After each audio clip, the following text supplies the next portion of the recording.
As our players shuffle up and resolve mulligans. Like Shaun is on the play here, and he's keeping his 7. Matt's going to consult his teammate real fast.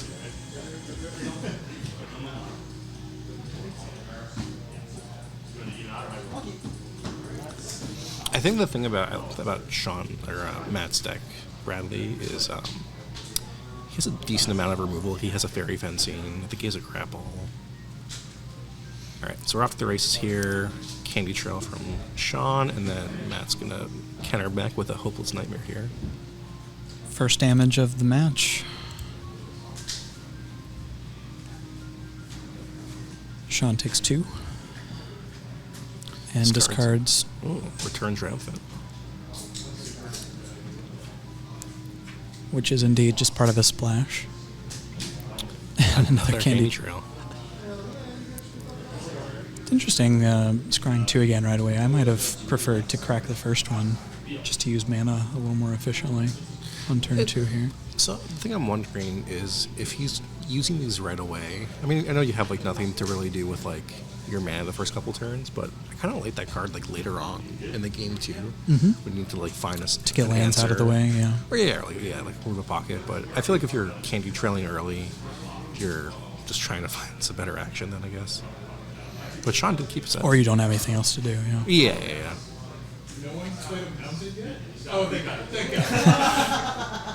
Yeah, players joking around because I feel like not many players are base red in this draft. If any, I think there's 2. But it looks like Brian, who I speculated as Boros, is actually base red-green. Is that what we're seeing on the top right there? Yeah. Okay. Yeah. Matt just passes turn 2 with no actions. Might be a spell stutter or something. And Shaun also on his turn 3 played. I think it's 21. Played a Restless Fortress and then cracked his Candy Trail.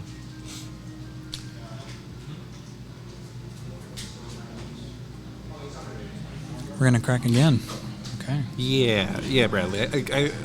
I feel like if you just need to do stuff and you just don't want to do but the thing is like looks like Matt's deck from what he played the first few turns is kind of doing a lot of nothing anyway. Also, it looks like by your logic, Walski is actually the captain of Team Frankensons. Interestingly enough. I don't think they actually they did not sit with captains in the middle. Yeah. You guys done?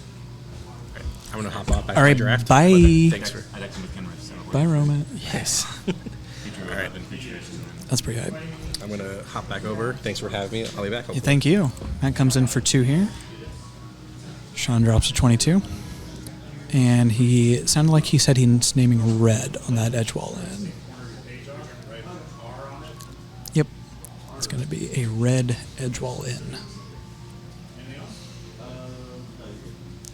Passes it back with Scry mana up, looks like. Shaun finds a second black source here.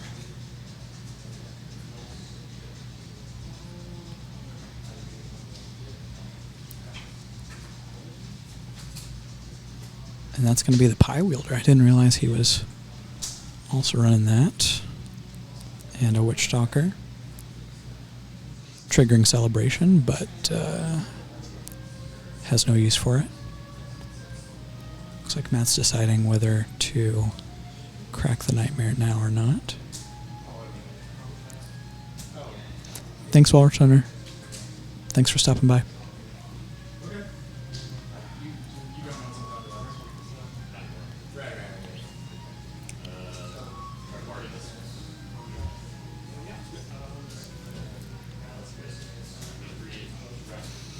And Matt does indeed just untap there. Wants to save the Nightmare for a bargaining tool later on, I guess. Can indeed tap something down with the Sentry here if he wants. He's going to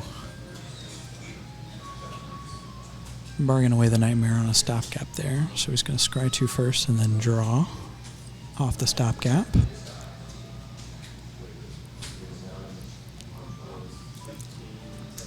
Bottom, and draw. There we go. Pardon the bump there. See if he's got another spell. Looks like he's just going to tap down the Witch Stalker and get in for 4. Go to 18.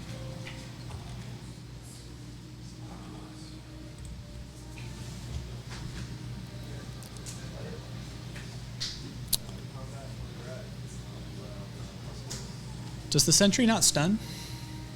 No, it just taps. It just taps? Okay. Yeah. Thank you. Good. And Shaun's got a nice 5-drop here, which turns on the Witch Stalker and gets in for 3.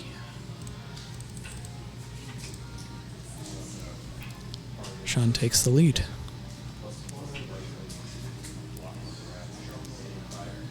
Matt can indeed choose to attack for 4 and tap down again.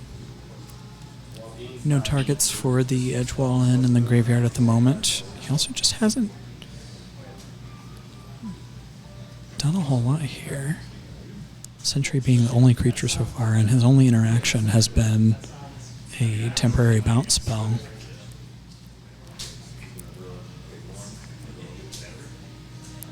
He's also had opportunities to counter things, so I would assume that he doesn't have anything like that.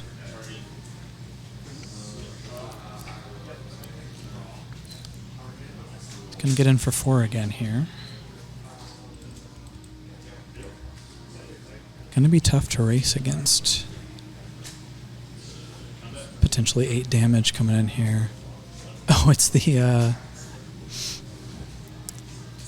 mythic rare that Shaun passed in pack 1, made it all the way around to Matt. And now Shaun has a couple of 1/1s. Witch Stalker can no longer attack. That definitely changes the race math here a little bit.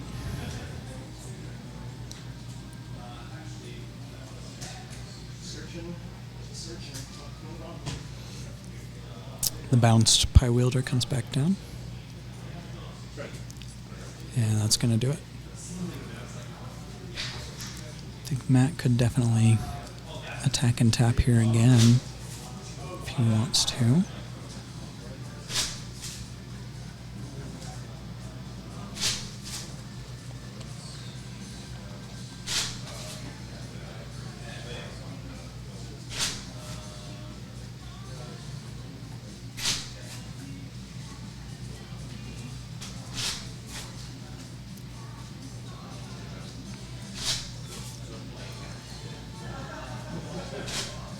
He's tapping down the Witch Stalker instead of the Pie Wielder.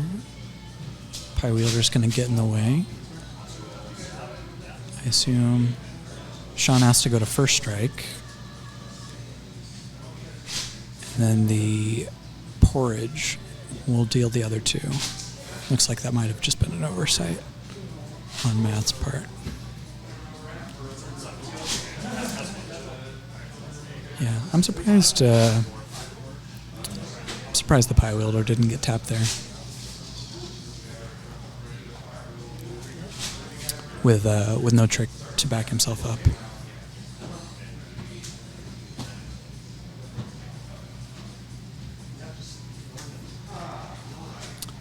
But of course, the 3 Bowls of Porridge can no longer deal 2 damage as long as it's on the board. And there's Shaun's first pick, the Soul Cauldron.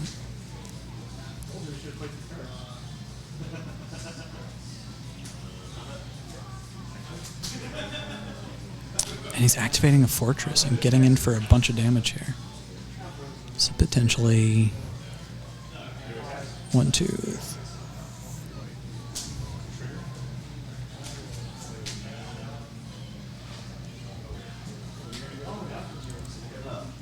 Going to drain for 2 first.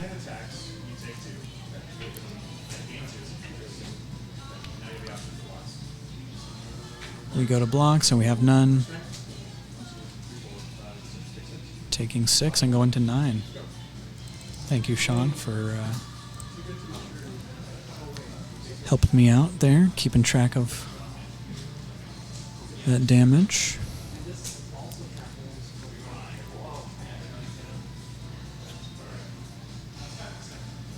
Yeah, Shaun's in a very commanding position here. I believe Cauldron can exile from any graveyard, right?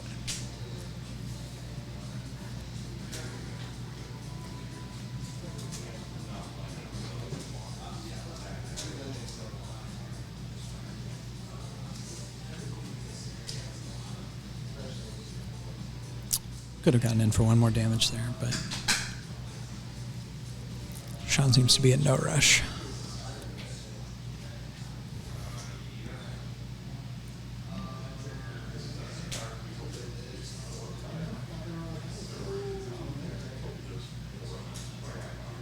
Looks like that was a quick study that Matt fired off at the end of turn there.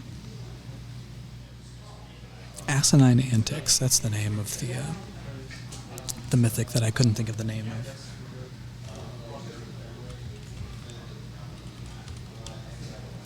There we go.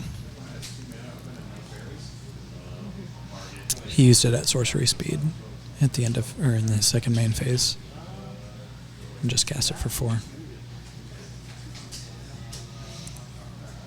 Alright. Paying 5 for Opier's attendance here. And we are going to exile just the Asinine Antics, I guess, which does not put a counter on anything. It has to be a creature. We're over here being like, oh, I think we've accounted for most of the cards. It was a lot.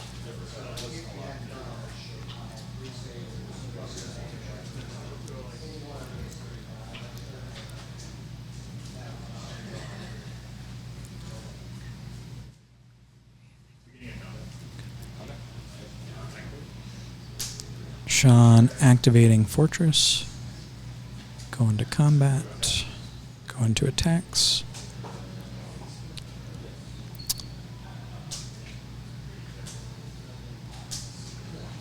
Looks like we have not celebrated. We are going to get a drain trigger here first.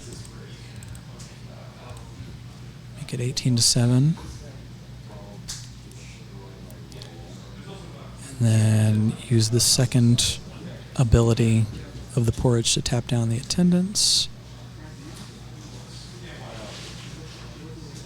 And attack for 4.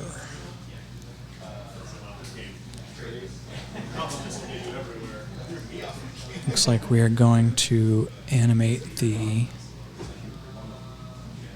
Is it Manland here? Maybe just trade off for the Beanstalker Worm here. Take 2, take 3 more and go to 4 in those trade.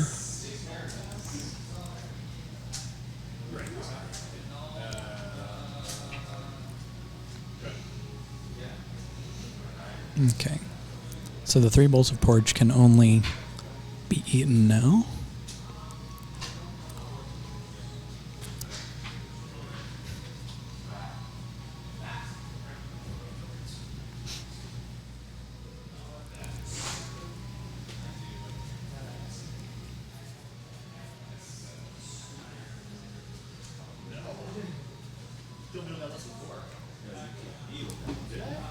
Forgot to mention very good really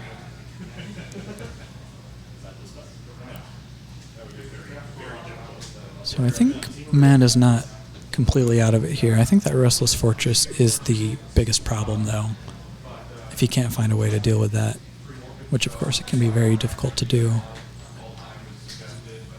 since it needs to be done at instant speed.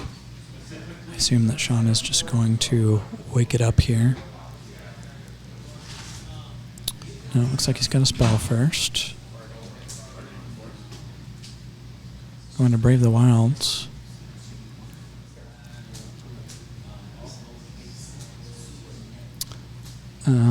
I like the decision not to wake up the fortress, as he has been able to consistently do that just with mana.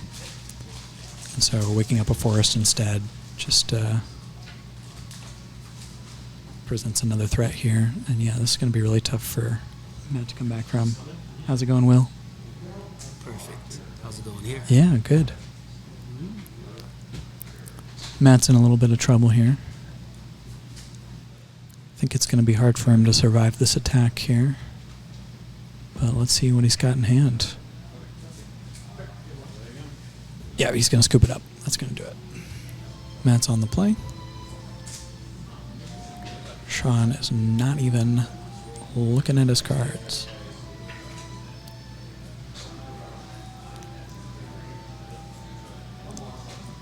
And he's mulling. Shaun will now look at 7 and says Yahtzee and keep. That's got to be concerning if you're in Matt's shoes. That looks like a keep and a bottom. All right, let's get into it. Turn 1 nightmare. Shaun goes to 18. Once again, first blood goes to Matt.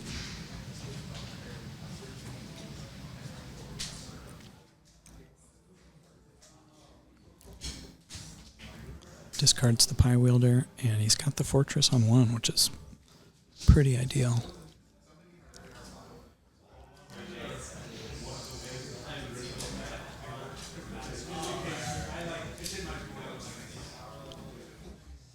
It's like Matt does have a turn 2 play this time. And it will be... Oh, that's the Likeness Looter, right? 1/1 flyer that can loot. Shaun sends the Beanstalk Worm on an adventure and plays an extra land. See if he's got like a candy trail or something. Looks like he's just passing it back.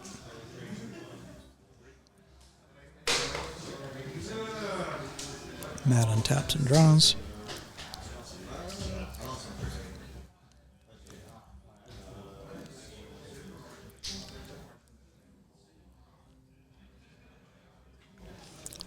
Looks like the match on the far end has concluded already in favor of the leftovers.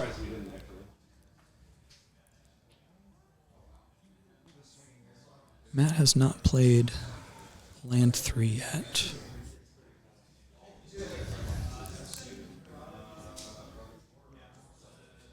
There it is. It's also his tapped land. Looks like he's gonna get in for 1 here, as opposed to Likeness looting.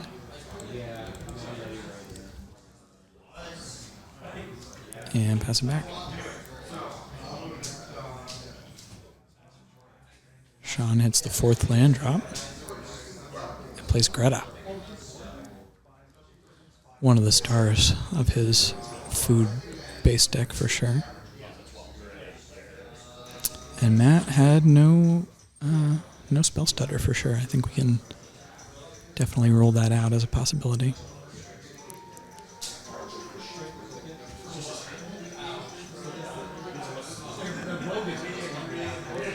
Looks like Shaun could have left up a green to sack his food, though that is only at a sorcery, so guessing he has no plans to turn that food into a +1/+1 counter. Might be drawing a card with it next turn. He's got land 5. I think the Beanstalk Worm would be a safe bet. For now, he's going to take 1 more off the Likeness Looter. Matt taps 3 to Stab Wound Greta. Shaun will take 2 on upkeep. Greta's now a 1/1. 1 for a Candy Trail. Scry 2.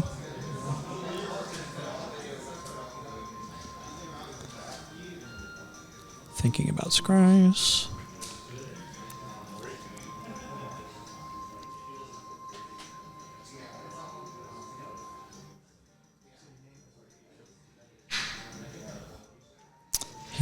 He topped 2 in the last game as well, getting no value off of the scry.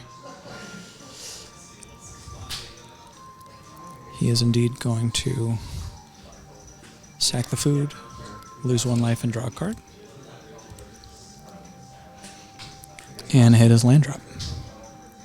Another first swamp, second black source. And get in for 1 with Greta. Matt takes his first damage of the game. Looks like Shaun's all set, as long as he doesn't die to this stab wound.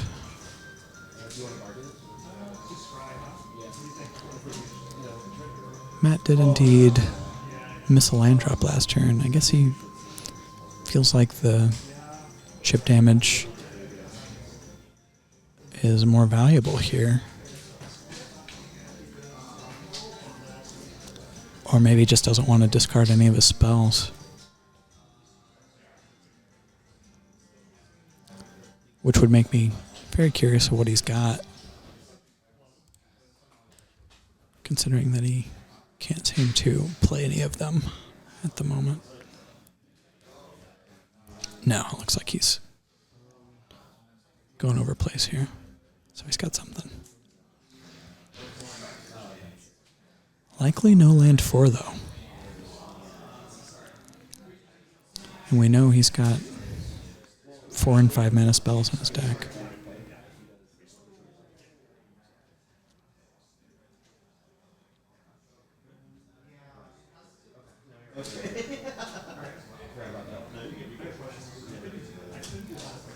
Quick study. Looking for land right now.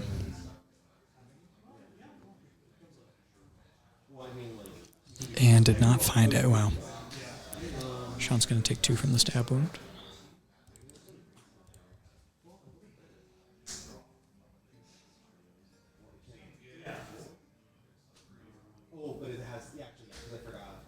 Has onboard options here. It's just going to spend 5 on the worm and attack for 1 with Greta.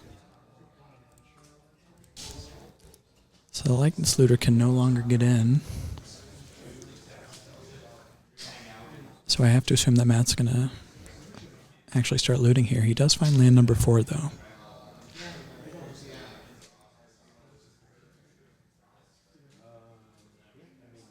See what kind of options that unlocks for him.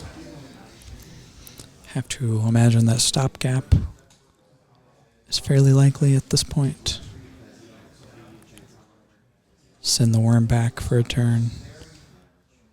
Oh no, it's Candy Grapple. Send it back forever. It's going to scry 2, bargaining.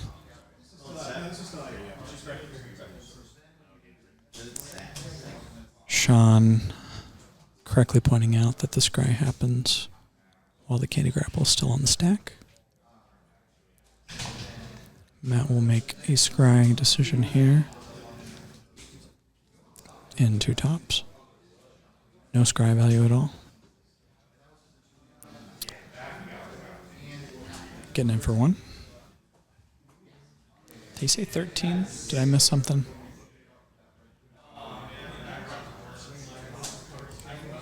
I'm going to continue with my count for now, but my score could definitely be off here.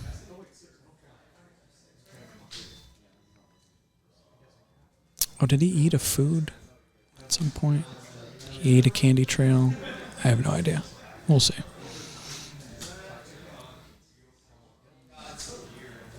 Knight of Sweet's Revenge, going to make another food here.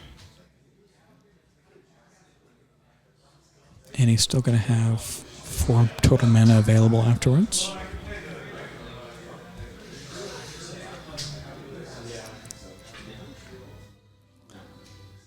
Tap for green.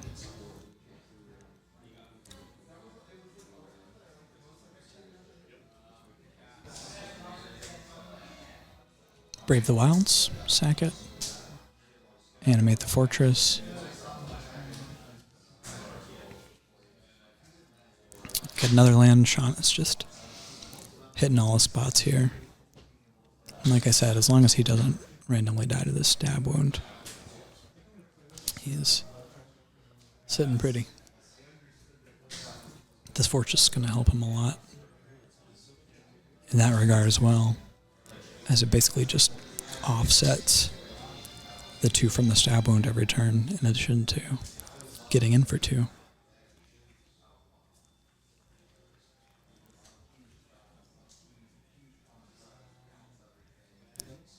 Two green for the Cauldron. Trigger. Drain for 2. Alright, Matt said Shaun's at 13. I'm going to trust their count here. 3-3 and a 1-1.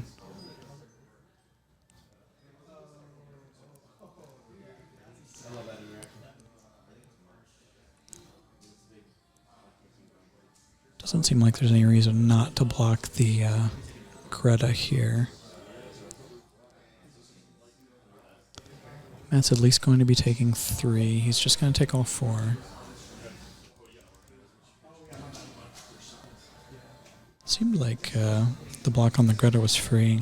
Cauldron can only pump for 1. Oh, but then of course the stab wound would go away. That's why. More valuable on the field.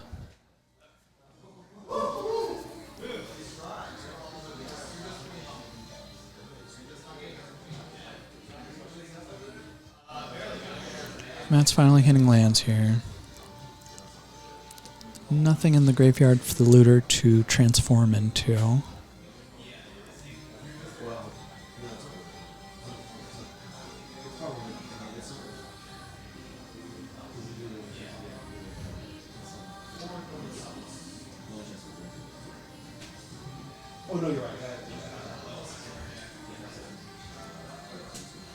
Getting in for 2.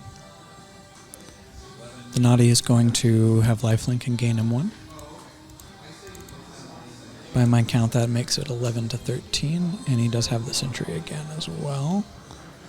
And a Fairy Fencing.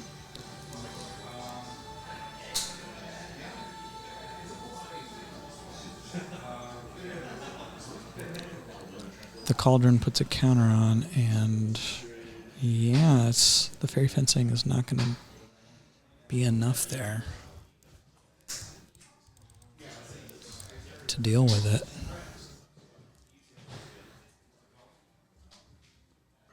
I have to imagine that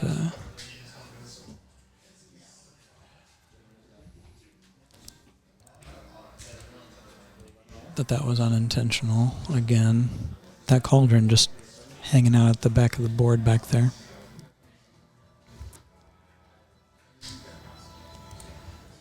I might be losing count of the score again here, but it seems that Shaun's taking the lead here. There's the Pie Wielder.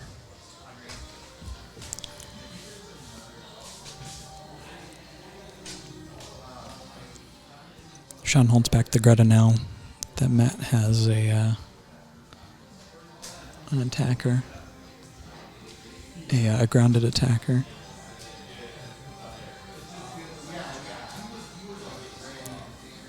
Force Matt to tie up his mana and tapping Greta down.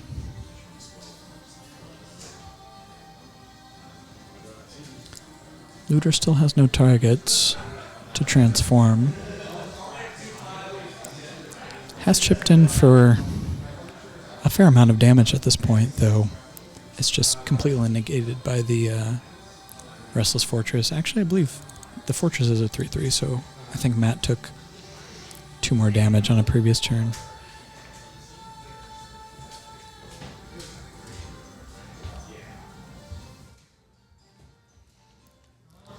Matt counting damage here. Shaun certainly has a lot of potential damage between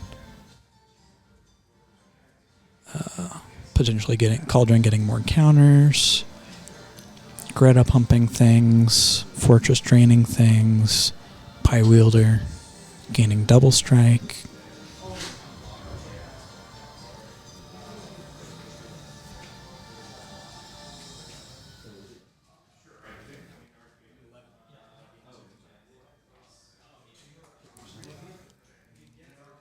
I do correctly have Shaun at 11, it sounds like.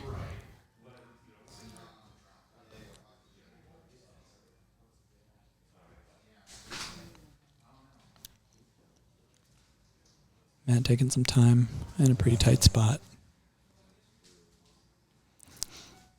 Trying to find just any way out of this situation. And as I suspected, Shaun's deck just kind of cruises with all of the scrying and food synergies. He's been able to play lands and cast spells every turn, and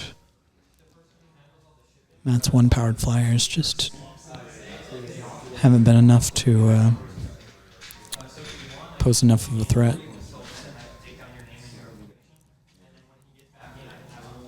To counteract that.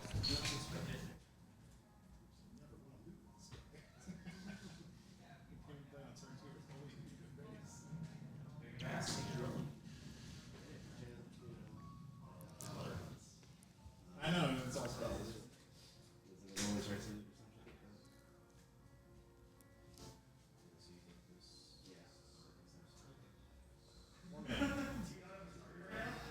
Full price stopgap. We're going to draw.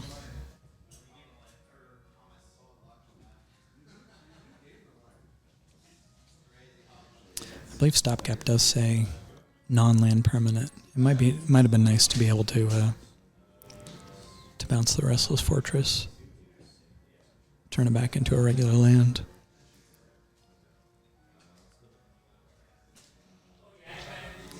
Getting in for 4 here. No, looks like he's going to tap down. So 4, 5, 6. And gain 1.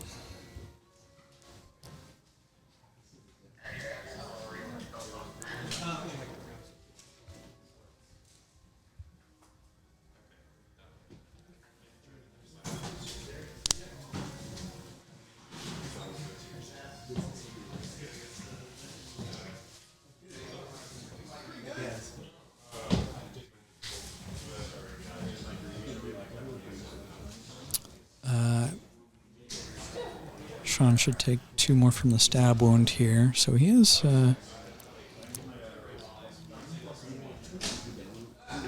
on the brink of death here, though it looks like he's trying to figure out if he has lethal here.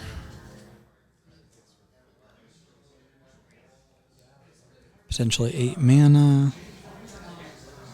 No creatures for Cauldron to eat.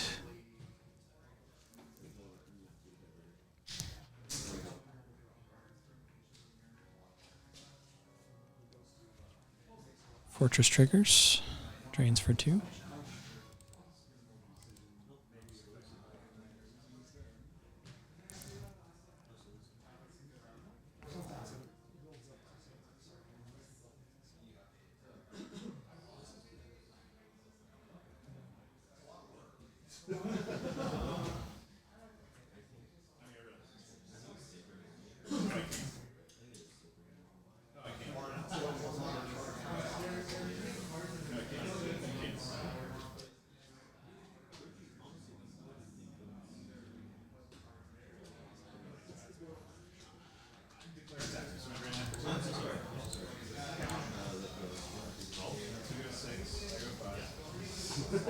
Nothing blowing up.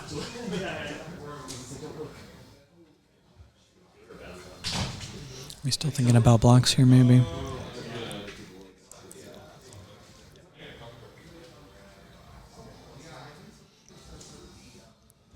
Is Matt wondering whether it's time to block Greta? Probably not, right? And he is tapped out, so no options to affect this combat. So the decision really is either just to soak up 3 from the fortress or not.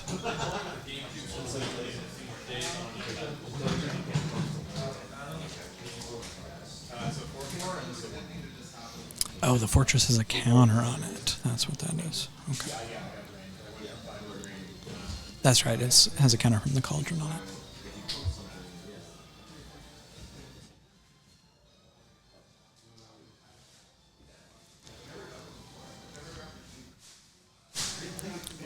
We are indeed thinking about blocks here. Yeah, the WOE still needs some time. You're all correct.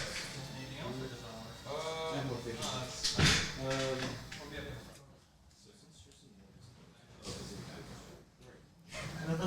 That one's on board. So I likely have the life totals incorrect again. I was not taking into account the extra counter on the Restless Fortress.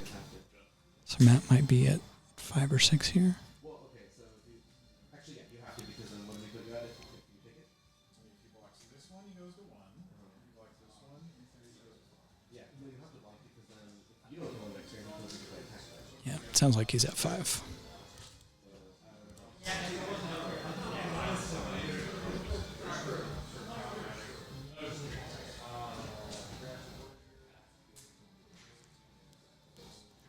And he does have to block something, or else he just dies.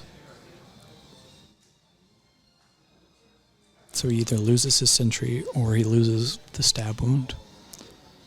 Shaun's definitely put him in a tight spot here. He's going to jump the fortress and take 1.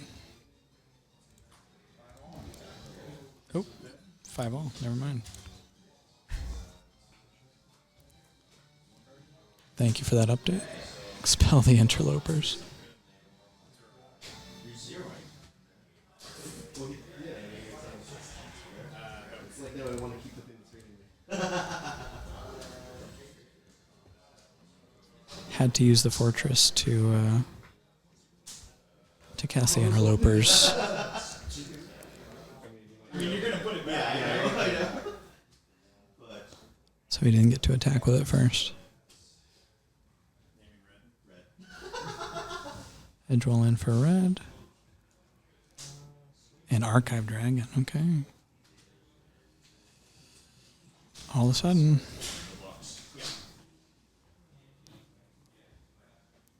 Scry 2.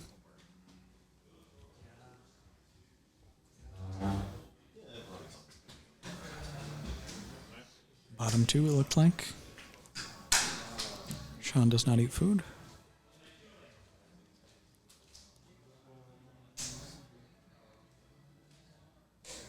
Return Triumphant on Greta. Make another food.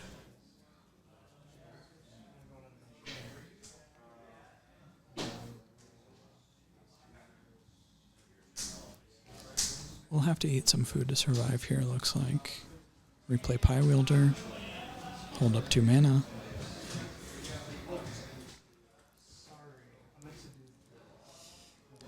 Yeah, it's possible that Matt can't attack with the dragon now, since it will not be lethal. And then Shaun might have a nice swing on the following turn with a 4/4 Greta and a Pie Wielder. Possibly double striking, possibly with some counters on it.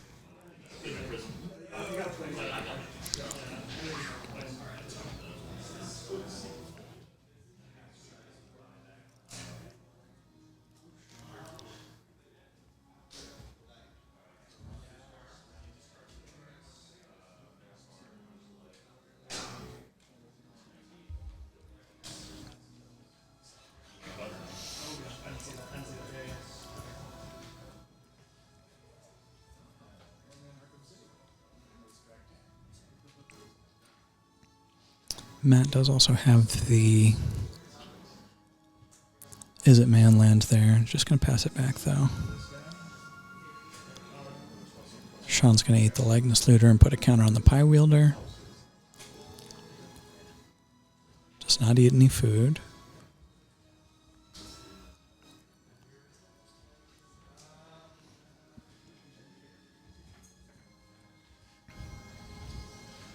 See if you can figure out some kind of lethal here. I was like, sweet. I can turn this guy into a king stuff.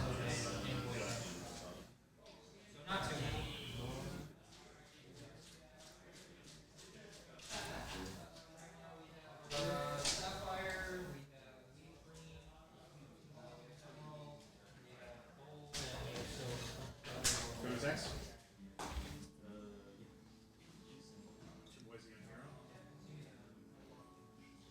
The young hero roll on Greta. Makes her a 4/4. Shaun shows no creatures in graveyard. There is, of course, a Baronati in Matt's graveyard that can be eaten by the Cauldron.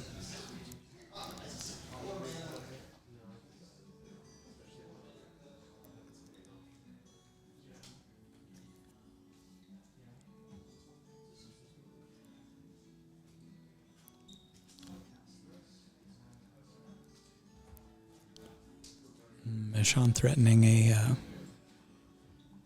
Sweet's Revenge pump here, maybe.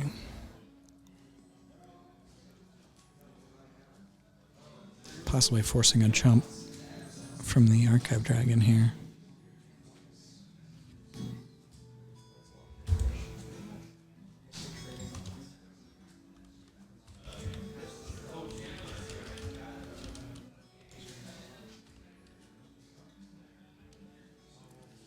Knight of Sweet's Revenge.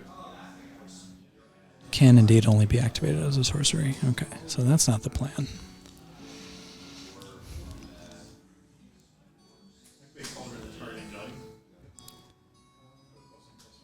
We get a counter on Greta. Makes her a 5/5, which will just bounce the Baronati. That was the plan.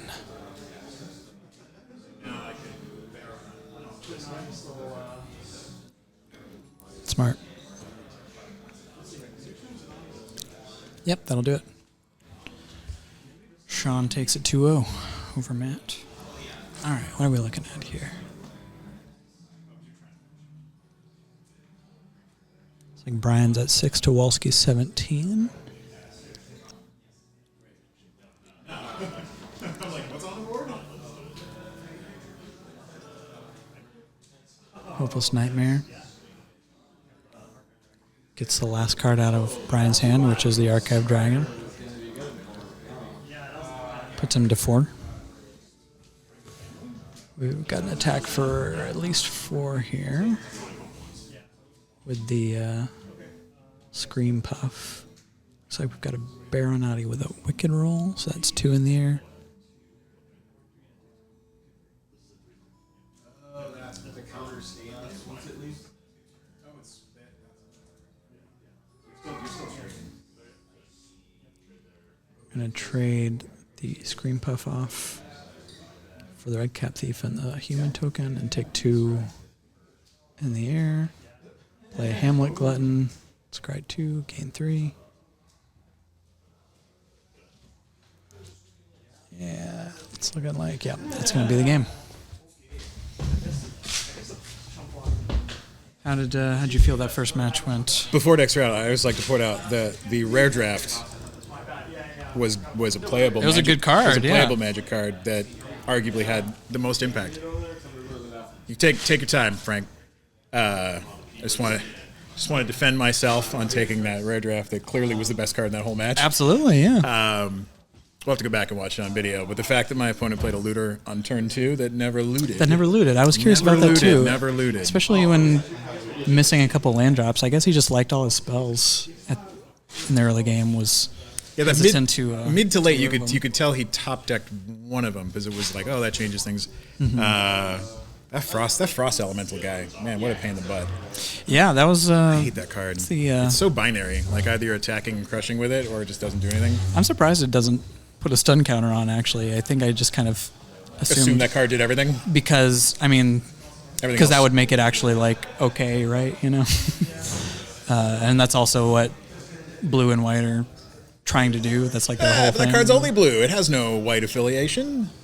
Many a blue mage play that card, as we Of saw course, today. yeah. No, that Agatha's Cauldron will never be better. I think it's totally reasonable in this format, and it helped that your opponent in that one had some pretty sweet activated abilities in their deck. For you Look, to man, borrow I was trying as hard as I could to get that Greta in my graveyard. Yep. I was like, why Yep. can't I put minus counters on my guys instead Right. of plus counters? I would really have changed everything because I had that Triumphant Return stuck in my hand the entire time. Stab Wound surprisingly difficult to most of the time in almost every limited format. You're going to have ways to randomly sacrifice your dinky little creatures. Weirdly enough, even though bargain is a main mechanic in this set, it doesn't let you sacrifice whatever you want, like most things would. So it can be somewhat annoying, but you just have so much food, life gaining kind of stuff in your deck. And as you and the watch Restless Fortress. As you watch in that mattress, there was a match. There was a lot of awkward Revenge of Sweet Tooth situations where it was just like could have kept a second food, but we got to huddle up. Yeah. Good luck.